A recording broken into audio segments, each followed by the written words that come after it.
हाथरस में मंगलवार सुबह एक पेंट्स के गोदाम में भीषण आग लग गई। आग इतनी तेजी से फैली कि पूरे इलाके में अफरा तफरी मच गई। गोदाम में रखे पेंट्स और केमिकल्स के कारण आग ने विकराल रूप धारण कर लिया। घटना की जानकारी मिलते ही दमकल विभाग की कई गाड़ियां मौके पर पहुंची और घंटों की मशक्कत के बाद आग पर काबू पाया। ये घटना थाना सदर कोतवाली क्षेत्र के गोपीगंज इलाके की है। यहाँ मंगलवार की सुबह अचानक दिनेश कुमार अग्रवाल के पेंट्स गोदाम से धुआं उठने लगा। चंद मिनटों बाद तेज धमाके के साथ आग की लपटें उठने लगी। आग की भयावहता देखकर आसपास के लोग घबरा गए और आग पर काबू पाने का प्रयास करने लगे। सूचना मिलते ही दमकल विभाग की गाड़ियां मौके पर पहुंची। घनी आबादी वाले क्षेत्र में फैली आग ने आसपास के घरों और गोदामों तक फैलने का खतरा पैदा कर दिया था।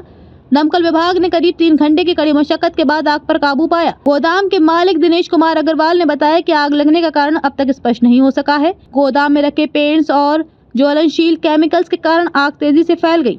इस हादसे में लाखों रुपए की संपत्ति जलकर खाक हो गई। घटना के बाद फायर ब्रिगेड ने आसपास के इलाके का निरीक्षण किया। जांच में पता चला कि गोदाम और आसपास की फैक्ट्रियों में अग्निशमन उपकरणों की कोई व्यवस्था नहीं थी। ये सुरक्षा मानकों की बड़ी अनदेखी है जो भविष्य में और बड़ी घटनाओं को जन्म दे सकती है। सर, यहाँ पे गोपीगंज में आग लगी है किसी गोदाम में, किस चीज का गोदाम है, किन कारणों से लगी है? पेंट का गोदाम है। ये सूचना मिली हमें कि मतलब इसमें आग लगी है, तो जिले की 7 गाड़ियों को लेकर मतलब हम घटनास्थल पर आए।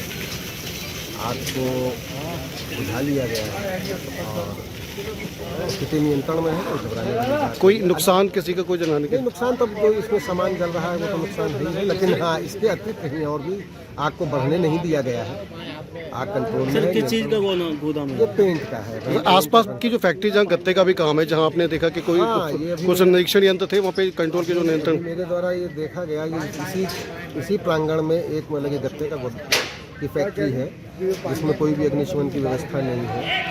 तो यही एक सबसे चिंताजनक बात है कि मतलब कि बिना सुरक्षा व्यवस्थाओं के ये सब चीज़ जो भंडारण और औद्योगिक गतिविधियाँ की जाती हैं जिनमें घटनाएं होती हैं और बड़ा गंभीर स्थितियां उत्पन्न करती हैं। तो ऐसे में सर कोई कार्रवाई होगी? और जिस तरीके से आसपास में जो आवासीय एरिया है तो एनओसी कैसे मिल जाती है?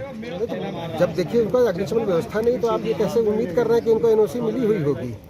तो निश्चित तौर पर कार्रवाई। हाँ, तो एनओसी निश्चित रूप से कार्रवाई। इसका मतलब ये है कि ये अवैध रूप से इस कार्य को, अब ये मैं अवैध नहीं कह सकता, लेकिन ये निश्चित रूप से मतलब इनके पास अग्निशमन की व्यवस्थाएं नहीं है, तो कम से कम विभाग की कोई अनापत्ति इनके पास नहीं।